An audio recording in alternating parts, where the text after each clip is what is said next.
How's it going, guys? It's we here. I am in the truck. I'm doing some Ubering today. So that's, you'll see me in this truck a lot during some of these videos. I'm trying to figure out how this works. Oh well, I think this is good. But anywho's, I am currently at a parking lot waiting for my next ride. So I turned it off just so I can hang out with you guys for a little bit. I am, as of right now, I'm not going to do the whole drone footage that Andrew Neeme does, or the Thirst Lounge magnificent editing video techniques. I'm kind of going homegrown here. So this is the wee homegrown video. It's basically what this is. You never know where I'm going to be, but I will at least show you what I have got going on. So right now I'm at Save-A-Lot. My favorite place is this Hairs and Wigs King's Beauty Supply. That's an awesome place. And then over here to my right, maybe to your left, is the Whitaker Bank Ballpark. That is where the Legends play. So, here we go. Speaking of Legends, I wanted to give a shout out to some legends. And the legend number one would be Jon Pardi. Dude is just killing it. Killing it. Pardi, dude, I'm just going to say props to you on your 6-mile run I'm sorry, 6-minute mile success. Very much props to you. I don't know which is better, the 6-mile prop run or the 20K that you somehow and did the unexpected for a lot of us, that you have been working really, really hard at your game, and unexpectedly you were the one that just hung in there and just sliced the competition, including the entire Thirst Lounge crew, that you were ultimately the last man standing in the Thirst Lounge on the Venom. And I'm going to say props to you, brother. Props to you. Now, for me, your 6-minute mile really, really encouraged me, and it brought me to this idea of willpower. Okay, so I put on Twitter that I am going to start preparing, training for a marathon that I'm going to run this time next year. So I want to kind of explain to you guys a little bit about this. One, I am not a very physical guy. Okay, I'll give you an idea.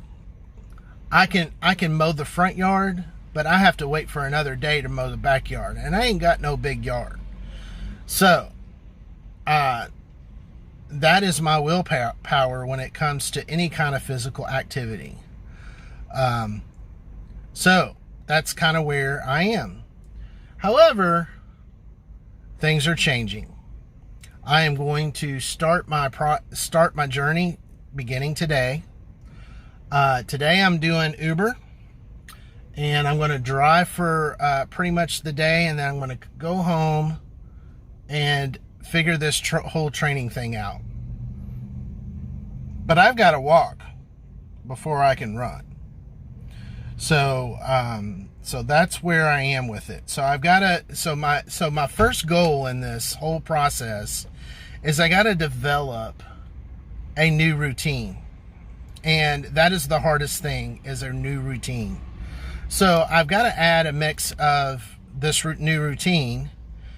I also have my poker routine, and I'm also a dad of 3 middle school and high school boys. And I also have a wife, and we've been married for 25 years. And also I do Uber and Lyft so I can make some money for the family. You know what I'm saying? So that's what I've got to do. Guys, I want you guys to help me. The way that you can help me is to support me is just hit the subscribe button on this YouTube channel, as I'm going to try to fairly regularly update you guys, because this is my accountability. You guys are my accountability group.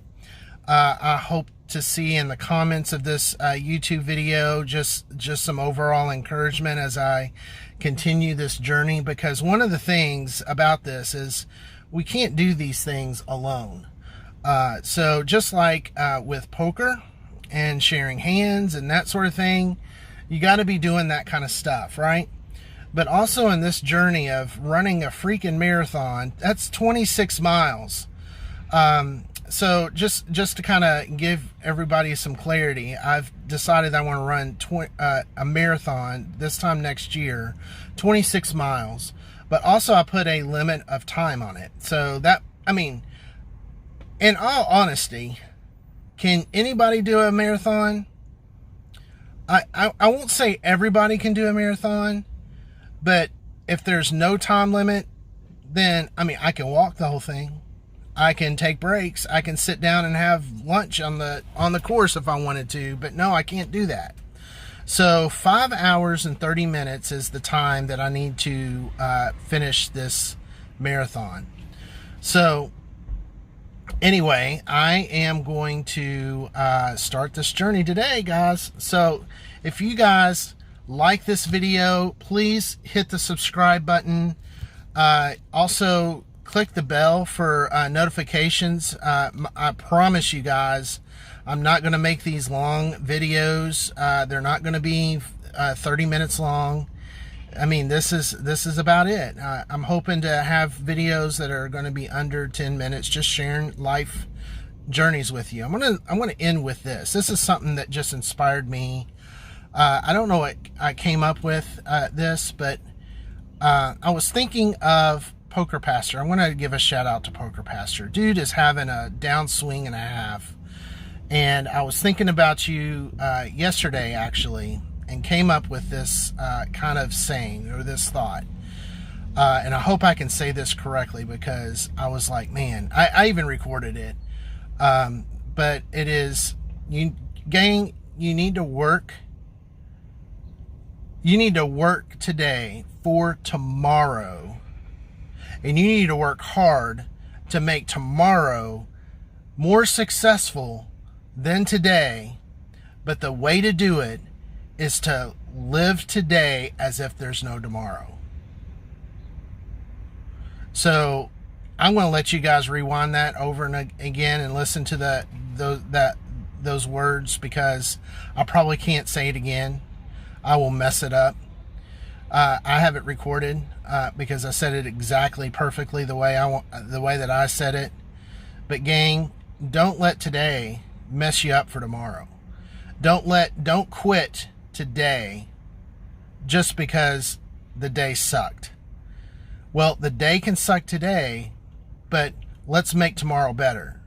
What I mean by that is, gang, don't let the circumstances and the problems that you have experienced today, the bad beats, the things that have been fell on your lap today, don't let those things influence what your tomorrow is going to what tomorrow is going to bring.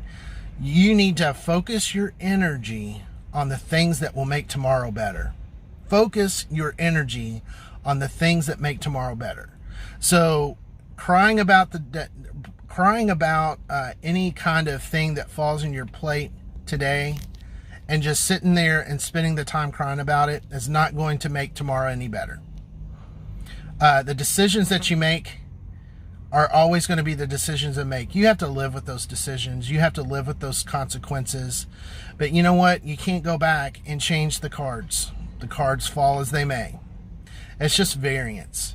And I have to remind myself of the same exact thing, as I get 2-outered and 3-outered on a river and all that kind of stuff. And it's just, it doesn't help our game to continue to look back and say, what could I have done better? knowing that it's a complete bad beat and knowing that you have made the right decision. Now, what you can do is go back to those bad beats and say, what could I have done better? And then your thought process is to make tomorrow a better play. But if you really made the decision and you made the right decision at the time, then there's not anything you can do to change it. You know, if it rained yesterday on you, you can't go back and change the rain. It still rained. If there was a tornado that hit your house yesterday, it's still, that house is going to hit. You can't go back and change it. So there's not really anything we can do. You know, you hear this thing constantly over and over again. Don't cry over spilled milk. That's kind of what I mean. So, gang, really focus your energies on what you can do to make tomorrow a better day. So, peace out, guys. You all have an awesome day. I'll see you guys on the felt. See you on Twitch. And, gang, have a good one.